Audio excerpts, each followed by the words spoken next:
And you guys are you guys Say again? are you guys in Colorado? Yes, our campus is in Cortez, just in the corner there of Southwest Colorado. Oh, okay. And where are you hailing from today? Well, today I'm in Southern California. I've got shows here tomorrow, so I'm preparing for the shows tomorrow. Well, I have to be here. So I was going to do it in Utah, but it worked out better here. But now it's raining. I was going to do it outside, and it's raining and windy here, so I can't. So, Oh, but it's working. It'll be fine. no. So we get to be a little bit of a practice run for you for tomorrow. Yeah. Let me get one more thing, and I'll be ready. Okay, you're fine. You've got time. Liz, and I don't know if you got my text, but I just texted the pronunciation.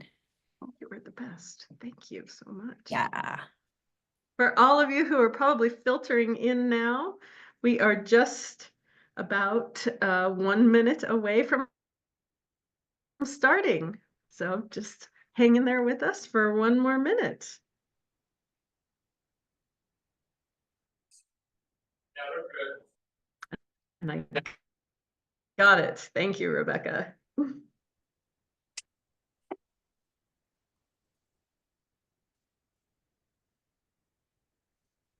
Rebecca, your plants look lovely. Everything alive back there? Everything's alive because everything is inside. Oh, good. Yes. Well, the same cannot always be said for my office plants, but I'm trying very hard to keep them happy. I think they need to be repotted. So I have to have a repotting project launched when it warms up a little bit, I think. Okay, so I am ready. All right. Well, Terry, I'm just going to go ahead and get started with some introductory slides. Okay, so I won't be on. Yes, so you're not up just yet. But for Okay. all of you who are watching out there, it's just about 4 o'clock. So thank you so much for joining our Thursday webinar series today. We have a real special treat for you today. But before I introduce our presentation, I'd like to go ahead and start with some introductions. I'm Liz Perry, Crook Canyon's president. I am joined today with my co-moderator, colleague, and friend, Rebecca Renteria. Crook Canyon is a nonprofit research and education center here in Southwest Colorado near Mesa Verde National Park. During our very unique webinar today, if Zoom gives you trouble, we are live streaming on Facebook. If you have questions during our presentation, please go ahead and put them in the Q&A, and we will do our very best to get to them. And this webinar, along with all of our others, are up and running on our YouTube channel. So if you have not subscribed, please do. We'd like to begin with some acknowledgements. Crook Canyon acknowledges the Pueblo, Ute, Paiute, Diné, and Hickory Apache people on whose traditional homelands our campus sits. With the work we are doing at Crook Canyon, we seek to bring light into the darkness of memory that these lands, waters, wildlife, and her descendants hold because of policies of removal, genocide, and displacement. We seek paths that support and align with Indigenous people and communities. With gratitude, we honor the contributions of present-day Indigenous communities, descendants, and colleagues with whom we partner and who guide our work and our mission every day. We have a few announcements. We still have room before the application deadlines close for our Indigenous Scholars in Residence program for this year. I just noticed a typo in there that it's 2025, not 2024. So please, if you're interested, go ahead and reach out to us. And there is also time to apply for our Cultural Resource Management Field School in June. That deadline isn't until the 15th, which is coming up. So if you are interested, please go ahead and apply or reach out to us for questions. We have some amazing webinars coming up the next couple of weeks. Next week, we have Victory Togetherness, the Struggle for Sovereignty Through Basketball at St. Francis Mission School with Dr. Tria Blue Wakpa. And then we have a really exciting webinar, Under-Recognized Food Crops of Southwestern Native American Tribes with Regan White-Salusi. So please join us the next couple of weeks as well. We can't help ourselves. The marmots are out. They are finished hibernating for the year. They are all over campus, making those wonderful meep sounds that they make. You can watch our marmots yourself. Please tune into our Marmot Cam, which is live on the website. So we love these little fellas, and we know that you do too. Just as usual, a huge thank you to all of our donors and to everyone who donates every time that they register for a webinar. We are so grateful to you for allowing us to provide this series free of charge for everyone. And we're so grateful for those of you who are willing and able to donate when you register. Thank you so much. We're really excited. So without any further introductions, I just want to say a few words about our presenter today. Terry Goedel is a world champion Native American hoop dancer, and he has been hoop dancing for over 50 years. His performances embody the mesmerizing rhythms and graceful movements that define Native American hoop dancing. Terry has performed in over a dozen countries on many international stages, notably for many American presidents, the Queen of Denmark, the opening ceremonies of the 2002 Winter Olympics, and now as a collaborator for Cirque du Soleil and the Netflix show Spirit Rangers. Recently, he was awarded the Utah Governor's Artist of the Year Award last year in 2024. He welcomes opportunities to perform from every corner of the world, eager to share the beauty and artistry of the Native American hoop dance. And we are just incredibly lucky that we have Terry here to perform for us and talk to us today. So welcome, Terry. Thank you so much. Well, thanks for having me. I appreciate you reaching out. I'm not sure if I'm there. Hopefully I am. Yes, you're coming through loud and clear. Okay, I'm just checking there. So my name is Terry Goedel. I am a Yakima Tulalip Indian, originally from Washington State. I grew up on a small Native American reservation, but to probably put everything in perspective and kind of let you know who I am and, you know, where my life as a Native American began. My mother is full-blooded Native American. She's a Yakima. She was a Yakima Tulalip Indian, and she grew up on the Tulalip Reservation. When she was born, her parents gave her up to her grandparents, and her grandparents lived on the Tulalip Reservation. On her other side, she's familiar with the Yakima, and my grandfather, her father, was from the Yakima people. My father was a full-blooded German, and he hails from Wadena, Minnesota. And my dad was the oldest of 8 children. He had 7 younger sisters, and they were farmers. And at about the age of 16, he decided he had done enough work on the farm and decided that he was going to go elsewhere, and he did. And so he joined the Navy as a young man. And it was in the Navy where my dad was serving in the Seattle, Washington area. And he and some friends went up to the Tulalip area, and that's where he met my mom. And so to bring 2 worlds together, and this was in the 40s, to bring 2 worlds together, one from Wadena, Minnesota, farmland, to Tulalip, Washington, on the coast, probably as native as they come, to see how 2 worlds come together. That's where I come from. My dad was in the Navy for many years, and we traveled around the country. So I was actually born in Kodiak, Alaska, and it was there that my journey began. I have 5 siblings. They were born in Wadena, Minnesota, in San Diego, California, Providence, Rhode Island, and Jacksonville, Florida. We eventually moved to Corpus Christi, Texas. A lot of my life, I was the lost child in many ways. I was 4 of 6 children. The 3 oldest needed a lot of help because Dad was in the service and he was out and he was off. And so Mom had a lot of bringing up for the kids. As they were bringing us up, I somehow got lost in the mix. By the time I was in 6th grade, I was already in my 6th different school. And many times because I was so shy and quiet, there was no real importance on who I was or what I was doing because I kind of was left to myself in many ways. When I went to school in Corpus Christi, Texas, I was put in a class and I had no idea what was going on. I was totally lost. But as I kind of learned what was going on, one day I just kind of decided that I would just, whatever everybody was doing, I was going to do. And so as it was happening every day, I began the day. And as the teachers began speaking, everybody followed. And before I knew it, I was saying, uno, dos, tres, cuatro, cinco, seis. And I was speaking Spanish, but I was not a Spanish speaker. I was a native, but I didn't know that I was native. And I couldn't tell them that I was native because I really didn't know that I was. And so I wound up moving to Alaska, and I spent several formative years there. It was in 7th grade. So I moved to Alaska. I was now in my 7th different school in 6th grade. And then in 7th grade, I went to another new school. And it was that year that they gave a math test. And in that math test, they found out that I accelerated. And I wound up being the highest math student in the class.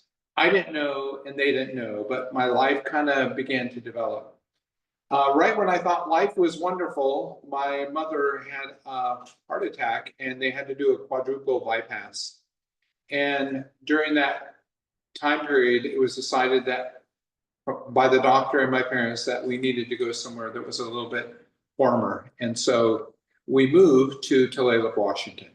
And Tulalip, Washington is a Native American reservation. So now I've spent most of my life, a young teenager, I've spent most of my life around the country. I have no idea that I'm Native American. And one day we're on the reservation, and I think it was a Thanksgiving dinner, and my mom yells across the room, and as she yells across the room, she's yelling to her friend, and she's telling him to come over so that they can talk. And as they get together, she motions for me to come over. And before I know it, I'm standing before a person and I have no idea what she's saying. I don't know what's going on. And the language that she was speaking is called Lashutseed, and it sounds something like this. So as I looked up at her, she's fluently speaking this language, and I'm looking at her like, who are you? So for the first time in my life, I'm now in an environment where I probably should be at home, and I'm the farthest thing from being at home. And I realize now that I'm on the reservation and I'm dropped into a scenario where the people on the reservation are living one style and the people in town are living another style. But I'm used to living the style of the people living in town because that's the only thing I've known. But the people that are in town are telling me, no, you belong on the reservation. When I go to the reservation, they say, no, you belong in town. And I'm left in a world by myself. And I don't want to be native. I don't want to be who I'm supposed to be. And I'm fighting it, and I don't have a place. And I wrote a book, and it's called The Circle of Light. And in this book, one of the things that I say is, I wrote a song, and in the song, in my loneliness, in my times when I was desperate to find who I was, the song says, the two worlds that I live in, trying to make them one. Where the one world meets the other, that is where I am. And I was between two worlds. And when I went to town, they told me, no, you got to go play with the natives. And when I went, and back then we called them Indians. We didn't have the word native. That wasn't, so if you hear me use the word Indian, it's what I grew up always saying. Native is relatively new for me, but I say it quite often. So we went out to the reservation. They said, no, you don't belong here. So I really struggled, and I did not want to be Native American. And it's the early 70s, and we're hearing things about the American Indian movement in the Dakotas, and we're watching cowboy and Indian movies, and in the cowboy and Indian movies, the cowboys are always winning, the Indians are always bad, and there's no way that I can be a Native American. I cannot accept who I am. I don't want to be who I was told that I'm supposed to be. And I'm really struggling. And growing up, my brother and I, my older brother and I, we'd always play cowboys and Indians, and we were always the cowboys. Always, we have pictures of us with our hats on, with our furs on our head, and our side, little 6-shooters, and we were playing all the time. We had little cap guns, and I just couldn't see myself as a Native American. And my mother wanted me so badly to be able to wear what I wear today, my regalia. We don't call it costume, we call it a regalia. She wanted me to wear this, and I would not accept it. And then something interesting happened. One night she came home, I'd finished my basketball practice, and I'm struggling. I don't want to live on the reservation. I don't want to be Native. And so as I'm sitting there watching TV, at the TVs where you had to turn the channels, there was a basketball game on, and I'm just excited. I'm done with basketball. I can sit, and she comes in and she says, "Terry, would you go with me to go see this show? You'll really like it. It's a Native American show." And I said, "Mom, I don't want to go." So she asked me again, "Please, will you go see this?" And I'm like, "Mom, I don't want to go." So she asked me one more time, "Please, will you go see?" And I'm like, "Mom, I don't want to go see this show." So she left the room, she got ready, half hour later or whatever it was, she comes back and she asks me one more time, "Please, will you go see this show?" And I said, "Mom, I don't want to go." And she said, "Get your shoes and socks and let's go." And I was like, "Oh my goodness, why are you doing this to me? This is torture." So I remember grabbing my shoes and socks. I wouldn't put them on in the car. It was about a 30-40 minute drive, and the whole way there, I am angry and my arms are folded and nothing can make me happy. And she's trying to be nice. "Oh, isn't that beautiful?" "No." "Don't, this will be fun." "Oh, no." And I remember sitting there, and it was in a hall, there were seats. And as I sat down, I just wasn't interested. It was like a glorified powwow. If you haven't been to a powwow, powwows are held by Native Americans across the United States. Sometimes they're free, sometimes you have to pay to enter. But I'd been to many powwows and I'd seen, but there was nothing that I wanted to know about being Native American. I was done with all that. So the show was just about over, and I'm sitting there and my arms are folded. And after about 45 minutes, an hour, there's 3 young men that come up on stage, and they're holding these round things, these objects. And as they began putting them down on the stage, without knowing it, my arms become unfolded. And now I'm sitting up and I'm trying to find out what they're doing because I have a real interest. There was a mathematical part about this because I studied math and geometry. I think I was in trigonometry at the time, might have been pre-calculus, I'm not sure. But there was something about this that was really magical to me. And as they put these down and they began using these hoops, I was in a moment. And it was like a light was filling me. And I had never felt anything this wonderful and intense before. And as they began using these hoops in different ways, I was just in amazement. And at the end of the show, I found myself standing and clapping, and I was like, "Oh my goodness, what is going on?" Well, as a young man, I didn't realize what was happening. But for the Native Americans, our songs and dances are stories, and they were telling me a story. And this is a story that is being told. So there's over 570 different Native tribes across the United States, and there's even more when we include Canada. And our songs and dances are stories that are told in any of those 1 languages. We didn't have, for the most part, a written language. The Cherokees say that they have a language, but for the most part, across the United States, 99% of the people did not have a written language. And our songs and dances are the way that we told our story. This is a story that was told, and we learned to use our dance regalia, our dance objects to tell this story. So this is a story, and the hoop for the Native Americans, this represents eternity. There's no beginning and no end. And they began to use this, and even in the Southwest today, they still use this as a healing dance. So I do know a shaman, a medicine man who's a Navajo, and as he speaks, he tells of how he makes these out of wood. So a long time ago, we made these out of willow, and we would use the sinew of an animal. We put them in the water, and we, make them pliable enough so that we could make our circle. Then we'd use sinew to tie it down, and the sinew gets really hard and stiff, and so it will stay in place. So a long time ago, we used sinew. Today we use plastic, but he still uses to this day these out of wood. And he goes and he believes as he goes through his body or around his body, he's healing himself or other people.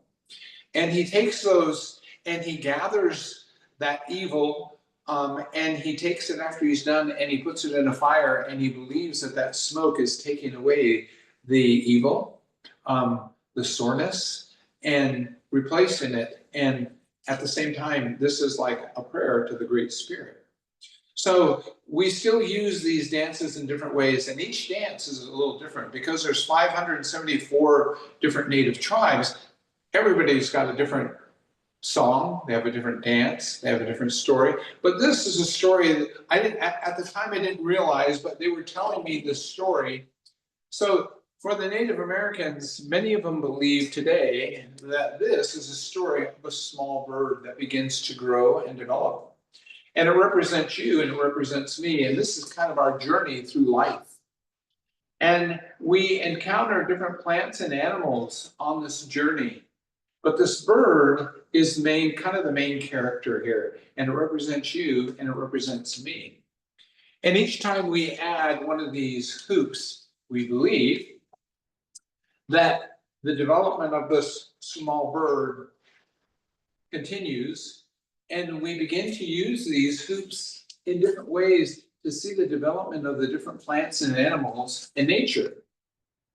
So they began using 4 hoops, and you can probably see here with the 4 hoops, I now have 2 wings, and those wings are really important.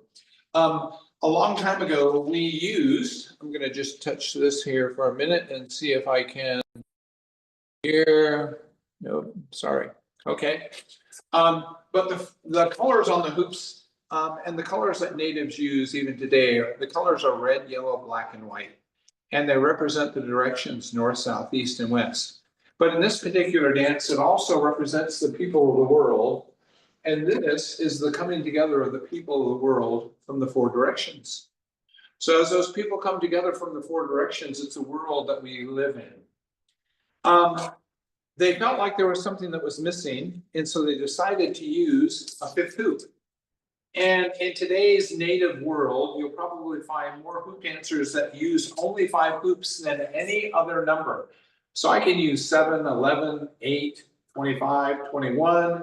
I can use as many as I want, but you get to a certain point and you're kind of seeing the same thing over and over. But we can use as many as we want. Originally, they only used 5. And they believed that that 5th hoop was really important. And one of the things that happens is when I use that 5th hoop now, I don't even have to hold on to these hoops. The hoops will hold on to me. So we take that 5th hoop, and the 5th hoop represented the Great Spirit. And you see it right here in the very center. But it was in the center of the nest. So the Great Spirit was a key component of these hoops. It's the one that was the most important, and it was like in the center of our home. Then when we took that 5th hoop, we have those that come from the north, the south, the east, the west, the red, the yellow, the black, and the white, and that 5th hoop kept all things together as they should be. So we felt like these hoops were telling a story. Now, when I first saw this dance, I didn't realize that they were telling me a story. And it makes it a little nicer when you're trying to watch the dance, when you understand a little bit about what is happening in the dance. So the regalia that I'm wearing, I come from the Northwest. This dance comes to us from the Taos Pueblo Indians. And the Taos Pueblo Indians, so dances originate from particular tribes or places. And this particular dance originated, some people say Jemez Pueblo and some people say Taos Pueblo. I've always said Taos Pueblo. A person that they give credit to for kind of developing this into what we have in modern day world is Tony Whitecloud. And he's a Jemez Pueblo. But when I talk to natives, and I've been dancing for 53 years, and as I've gone around the country, I realize that there's many people that have their own version of what happened. But if I had to give my credit to anybody, it would probably be the Taos Pueblo Indians. To me, they were the ones that originated the dance. So it was a healing dance, and many of our dances are songs and stories. So our regalia often will be used for different reasons. We call this right here a breechcloth. And on my particular breechcloth, I have on the front is the sun, and on the back, I have the moon and the stars. And right here, I have the orca. The orca is the symbol that the Tlalocs use. And you can see that much of what I'm wearing looks like, if you're familiar with Native American, it looks like it comes from the Northwest. Well, my uncle was a carver. He was a wood carver. And where I grew up, that's what they did. They were the ones that carved the totem poles. And I have a nephew still, Ty Juvenile, who is a carver today, and he does much of it still up in the Northwest, up in Tulalip. So this kind of tells the world who I am as I prepare to dance. So even as much as the headband, on the headband, it's an orca right there, but on the sides, right here, if you see this, and if you've seen anything like this before, on Netflix, Spirit Rangers, you'll see one of the dancers, and the headband looks just like this. So the natives use, I help them on that, and so I guess that's the credit that I get. They have my headband, and it looks like this. A lot of people cannot see this, and I'm going to show it to you. So in my design and in my beadwork, so the beadwork has to be done by hand. And long ago, did we have beads? No, we didn't, but we use colors and designs.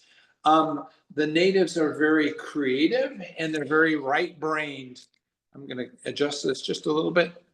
And in that, they use designs, and in their designs, this is what you would call an ovoid. So when a person is carving, when you paint something, you put a color down. When you're carving, you remove a space. And when you remove all those spaces, what's left leaves a design. So this is a design probably that you see from here to here. If you can see it, that is a design of a feather through the eyes of an ovoid, or removing shapes. On the side, you kind of see the parts of the animal, maybe the orca right here. So if I turned it over, you might see it a little different. In our shapes, we basically use, in the Northwest, we basically use this shape of a U, and we use this shape right here that kind of looks like a fin. And many of our shapes are elongated or shortened or squished or put together. And basically they're putting those designs together and they're manufacturing whatever it is that they want. On many of the Native American designs, you usually find the middle. And when you go to the middle, it's a reflection from one side to the other of what we actually have. So many of the, I have to say, most people, when they do a design, they cut this into quadrants. So this is usually a reflection of this. And you can kind of see that here, a reflection on one side and a reflection on the other. And from the middle, you also see another reflection right there. So this is kind of 4 quadrants. So we cut it right down the middle in both directions, north, south, east, west, or top, bottom, right, left. And then everything is a reflection. So oftentimes when you see a pattern, the pattern will be something that's continuous. So this, you'll see many natives today wear a belt, and oftentimes on the side right here, these will be a little bit longer for other dancers. This is called a side drop right here. So you can see from the design, much of what I am wearing is Northwest. the beadwork that I have for my side drops and for my headband. And what I also wear is leggings. And the leggings are to go around. I usually put most of my beadwork on the back. I put red to prevent the water to get through to whatever I'm using it for. So when we use this, you can see, again, I have the same design, maybe with different colors in different places. And as we use these would go right here on the legs. Now we use, because this comes to us from the Southwest, depends on where you go and what you say and who you talk to, but I've always called this Angora sheepskin. But I went to Germany, and when I went to Germany, they corrected me and they said, that's not sheepskin, that's goat hair. And I said, oh, okay, well, thank you. When I talk to the people in the Southwest, the natives, they call this Angora sheepskin, but when I go to Germany, they call it Angora goat hair. Now, long ago, we used bells. When the Europeans came, we thought it was important to use this because we like the sound. But a long time ago, it sounded something like this. Because we would often use deer hooves or other parts of the animal, we thought it was really important to use all parts of the animal. That's why we have the sheepskin. So we would use these, and this is basically to help us keep rhythm or time. And so in today's world, you'll see natives across the United States and Canada, we have competitions. And the competition is for different groups and different dances. And the bells, part of the dance includes being able to stop with the rhythm of the song. And I will get to the rhythm of the song here in a minute. So of course I have two leggings. Sorry, I've got to make a little change here. So we have two of these. Oftentimes you'll see, as the natives are dancing, you'll see them using colorful things in their hands or on their legs. And even in today's world, you'll see even things that are even more colorful than probably we had in the past. You'll have what you call more of a traditional dancer, meaning from the past, as opposed to someone who is dancing, in the modern way today. So much of the design that we have today, the things are really colorful. So you wouldn't see anybody 50 years ago wearing the designs that I have. So it's kind of been a development of what we have. They did use the breechcloth. Hoop dancers did use the breechcloth. And if you studied North America, South America, and the islands, you see all of them had breechcloths, all of them had leggings, and all of them had headbands. And another thing that all of them had was they all had songs. So now remember, we believed that the drum was a heartbeat of the earth, and it was really important to us. It spoke to us. And so we made our drums out of the leathers that we had. When you go to the islands, they made drums out of, they can sometimes have a log and they might take out the middle and find different sounds. But for us, we used the drum. And the drum, we believed, was a heartbeat of the earth, and it spoke to us. So the bells were really important because it told us when it was time to dance. Now you have different songs. You have different kinds of songs. You have different rhythms. You have something that's called like a two-step. And what's interesting is you'll find the littlest kids, the first time they're introduced to maybe when they're 2 or 3 years old, 1.5, 2 or 3, when they hear the two-step, they stop and they pause, or they come running like, what's going on? I hear something, because it reminds them of the heartbeat of their mother. So that's really important. So we believed that the earth was real. We believed that it was alive. We believed that it spoke to us. So for all these different tribes across the United States, They all had a different language. They all have different songs. So one of the songs that I learned, and it comes to us from the Navajos, and I'll talk about the Navajos because I'm probably more familiar with the Navajos and they come to us from the Southwest. But the song, the oldest song that I know, kind of goes like this. And the rhythm can be really fast or it can be really slow. It kind of depends on the dancer, but it kind of goes like this. Yande, yande, yando, oh, yeah, hey, yeah. Yande, yande, yando, oh, yeah, hey, yeah. Yande, yande, yando, oh, yande, yande, yando, oh, yeah, hey, yeah. Yeah, hey, yeah. Now we can either be singing in a language or we can sing what is called a vocable. So it can be sounds without really using any words. For us, a vocable would probably be something like la la la la la la. That's a vocable. It doesn't really have a translation. It's a sound.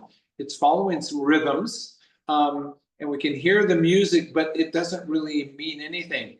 So when they changed and they brought in other verses, it might go yande yande yando ho ya he ya I o wane ga o wane ga o wane ga o wane I o wane ga o wane I o wane ga o wane I o wane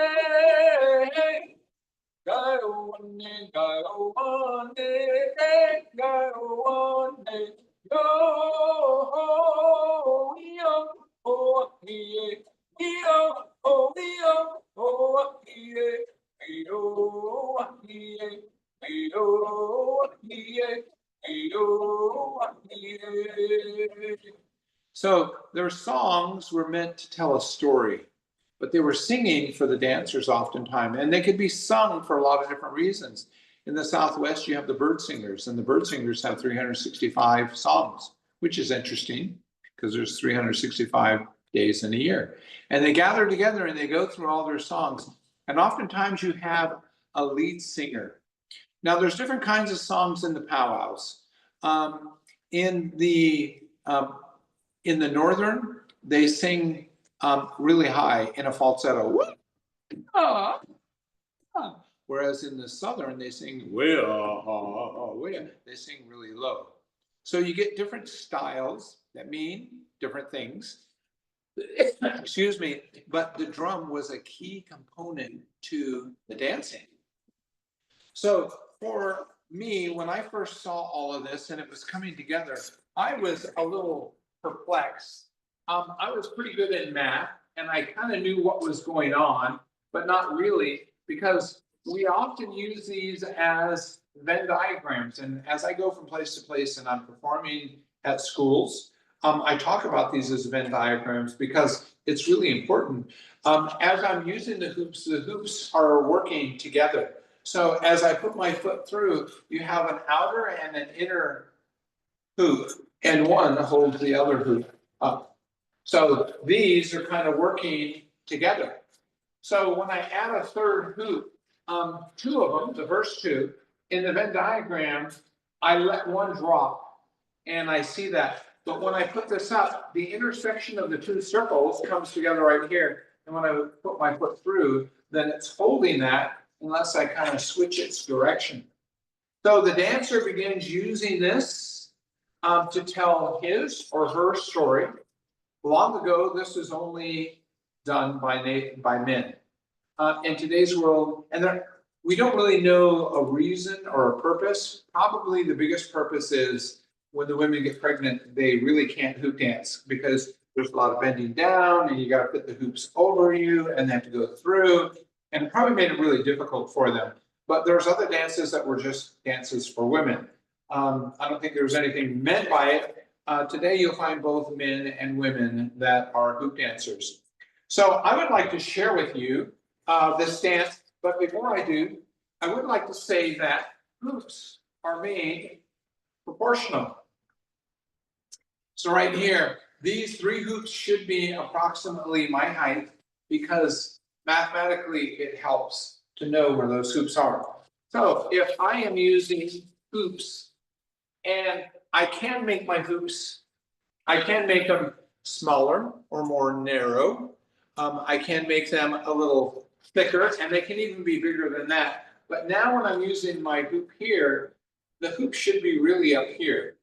So when I'm trying to do various things, I really got to tuck through here, and I really got to I could use these, but it's really difficult. So proportionally, the hoops need to be made for an individual. So these hoops that I use and that I dance with are approximately, I'm 6 feet tall, and these are made for me. So when 3 of them are up here, and I work with hoop dancers across the country, and usually the first thing that I spot is their hoops are way too big. They want bigger hoops because they think it's going to be a little easier, and it's really not. It's only a little easier when they do the first hoop. But I'm going to get set up here, and I'm going to share with you this dance. If you have questions, I'm more than happy to answer your questions, but I'm going to set this up just a little bit and make sure that this is set up right so that you can see me and see my feet. And I am going to try to share with you this dance. Now I'm going to be using music that is a modern song. The group is called A Tribe Called Red, and the song is Red Skin Girl. And it's just a song that's, to me, as I go from place to place, people really enjoy hearing the song. It's when they made the song, they laid down a native song with a basic, rhythm. But this one sounds a little more exciting. So I would like to share with you this music. I think Taylor or somebody has music for me. And if she does, then once you go ahead and start, I'm going to go ahead and begin. All right, I'm about to share it for you. Yeah, go ahead.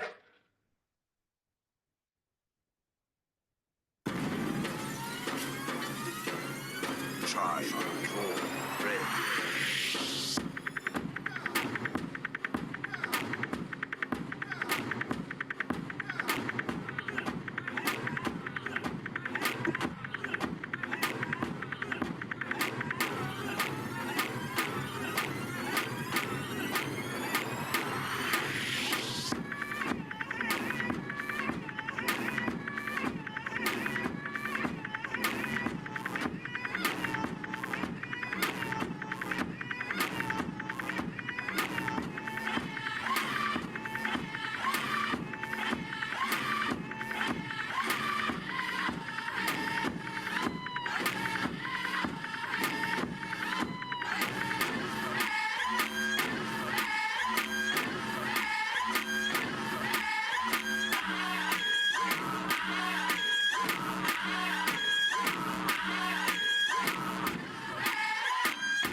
So as a young man,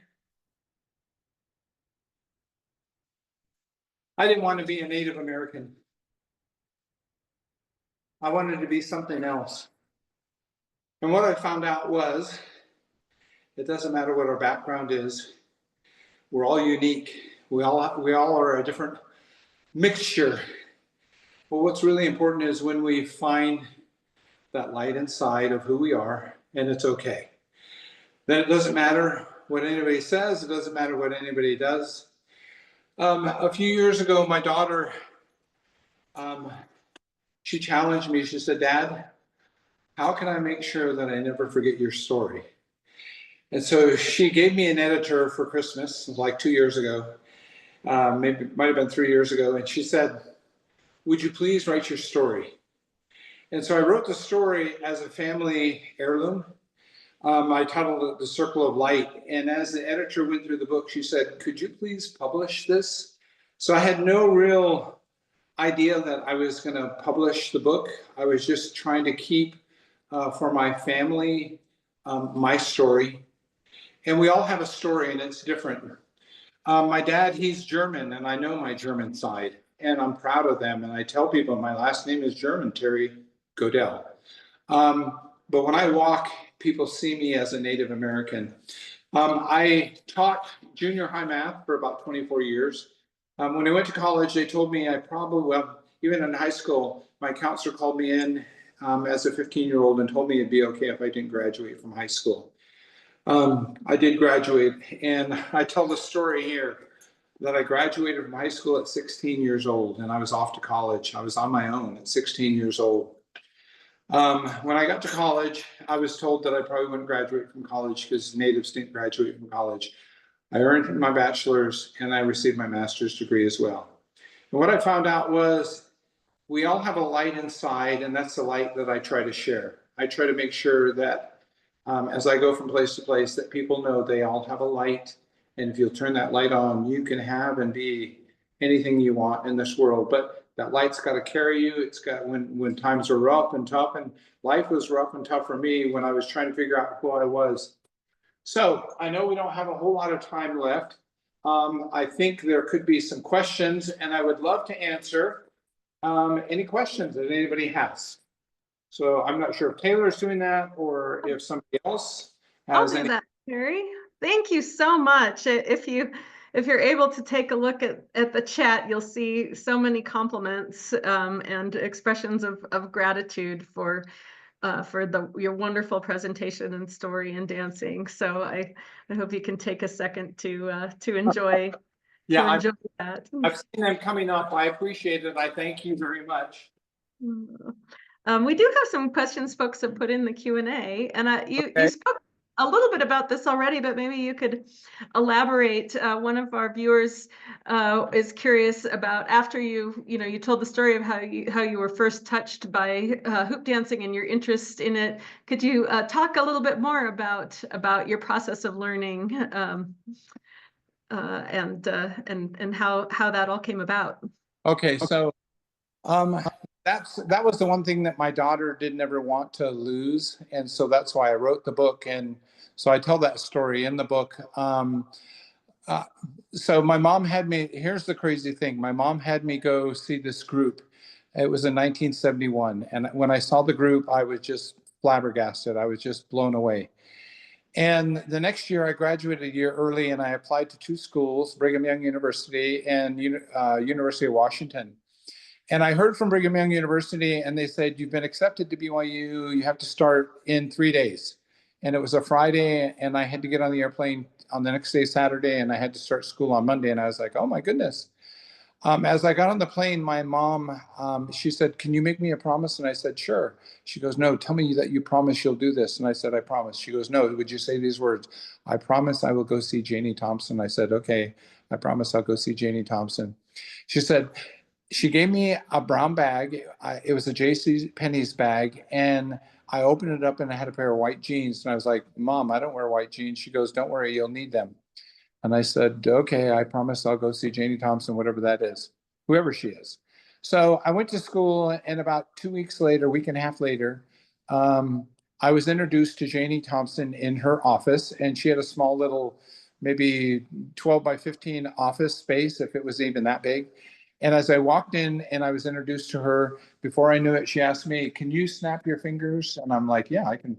She goes, "Can you do both of them?" And I said, "Yeah." She said, "Can you do one and then do the other? Can you walk around and can you do this? And can you sing?" And I said, "Yeah." I think, "Can you dance?" And I'm like, "Well, I go to dances." And I didn't know it, but she was giving me a tryout right then. And then she looked at me and she said, "Can you go with us? We're going on tour for 8 weeks." And I said, "Well, I just started school." She goes, "We leave in 5 days. Can you go with us?" And I'm like, "Well, I just started." She goes, "I'll take care of it. Will you go with us?" And I said, "Well, I've got school." She goes, "I'll take care of it." So she said, I said, "Okay, I'll go." And she said, "I'll take care of your classes." She goes, "Only thing you'll need is a white pair of pants." And I was like, she goes, "Do you have a white pair of pants?" And I said, uh, "Yeah, my mother gave me a pair of white pants." Now, my mother didn't know Janie Thompson, and Janie Thompson didn't know my mother. They'd never talked, but my mother knew for some reason that when I was going, I joined this group, and it was in the first practice when she said, "Okay, now we want the hoop dancers to come out."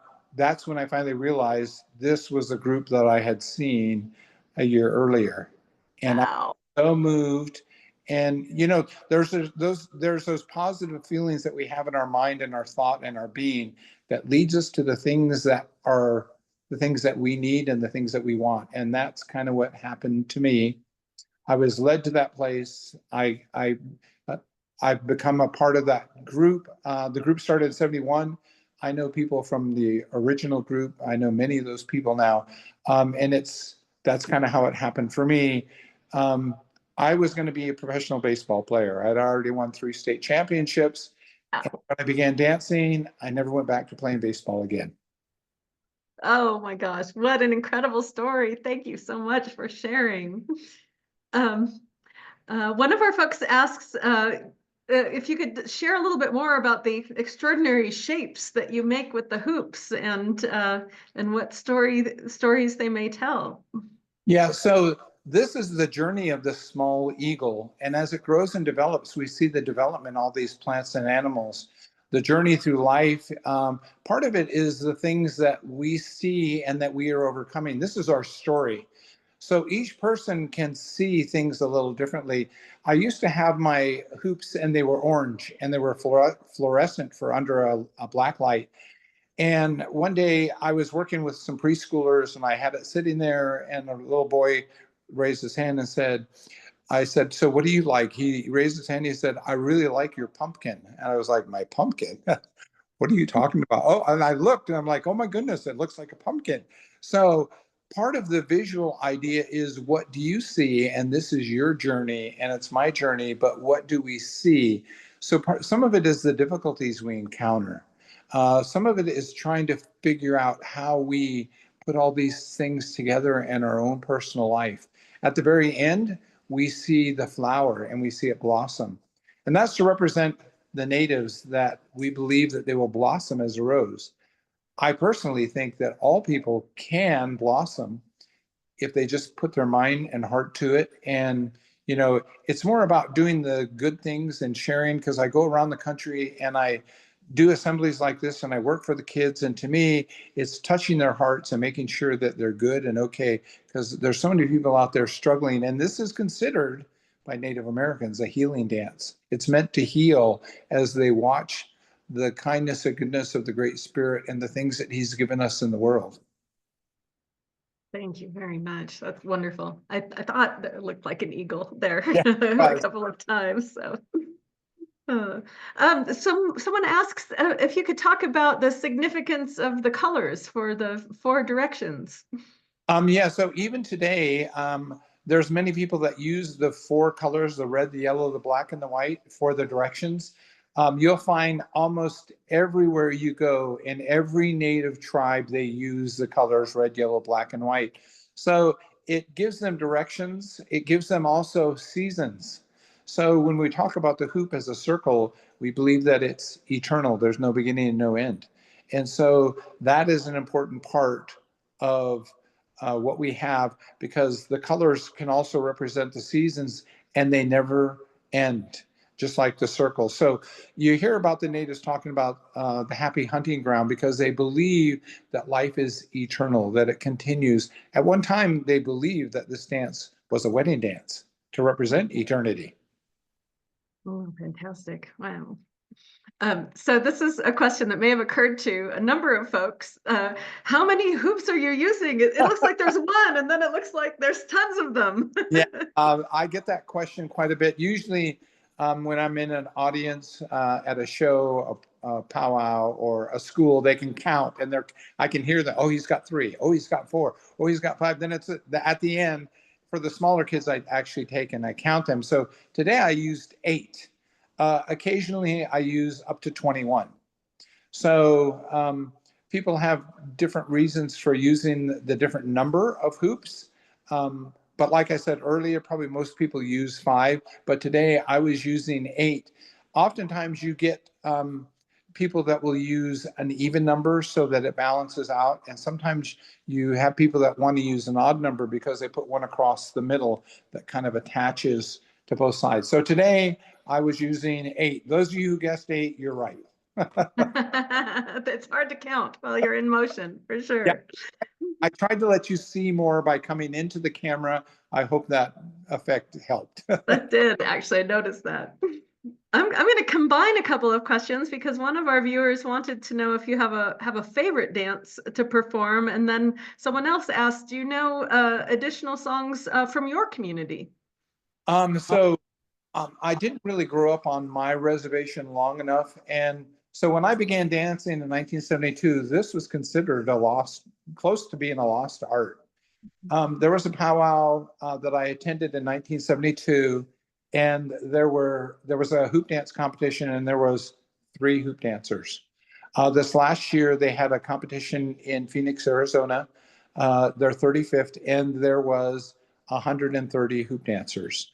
So this has gone from being, relatively unknown to a really dynamic dance. Probably back in the earlier days, you probably had to get permission from the Taos Pueblo to do this dance. Today, it's considered an independent dance, so each dancer does their own. I originally started as a fancy dancer because I loved the feathers and it was really colorful. And we went to Australia, and when we went there, some people took care of us, and I wound up giving my feathers, my regalia, away to people that had taken care of us. And after that, I said, I'm a hoop dancer. I'm just going to be a hoop dancer. And so I can do other dances. I have 4 children. 3 of them are hoop dancers. I have 16 grandchildren. All of them have their own set of hoops. And I take everybody with me any chance I get. Tomorrow I'm here in California. My nephew and I are doing 4 shows here in El Monte, California for a school. So we get a chance to go around the country, around the world, and share the hoop dance wherever we can. Oh, that's fantastic. One of our, just a clarification on the hoops, one of our viewers says that she is a hoop dancer and was wondering what number of hoops you prefer the most. I probably do 8 the most, just because there's so many things. So people often ask me, well, does your routine change? Yes, it does. If I could kind of share, it could go from 1 to 100 hoops. And when I go from 1 to 100 hoops, I mean, formations, I'm going to say formations, not hoops. If I go from 1 to 100, I pick and choose what I want to do on any particular day. So today I didn't do any of my routine on 6. So that was completely left out. And I only did half of my routine on 5. And so I didn't do any of my 11, and I didn't do any of my 21. So at one time I was dancing here in California at Knott's Berry Farm for 5 or 6 years, and my routine got up to 13 minutes. And I'm using all the hoops, that's doing everything I can do. And one day I had to condense it because of a program. And after that, I was like, I really like this short program because it says everything and they don't have to see all of it. Some people can get annoyed by, oh, it's too long, he's doing the same thing. So I prefer using 8 hoops. Thank you. Well, Terry, we're just right at 5 o'clock, but why don't we zoom in on your book poster before we close out so that folks can know how to get a copy of your book. It looks like you've got a QR code there. Yes, there is a And, QR code. If you oh, QR code. there we go. There we go. Wonderful. Terry, thank you so much for joining us. And we will check out your book. And it's really an honor to have you, given all of the audiences that you perform for.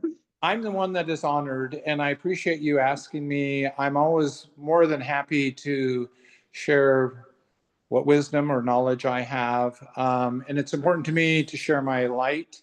I think we all have a light, but I appreciate you reaching out to me. If anybody has any questions and you want to send them to me, I'm more than happy to, send the answers to you, and you can share them or whatever you want. So thank you so much for having me with you today. I really appreciate it.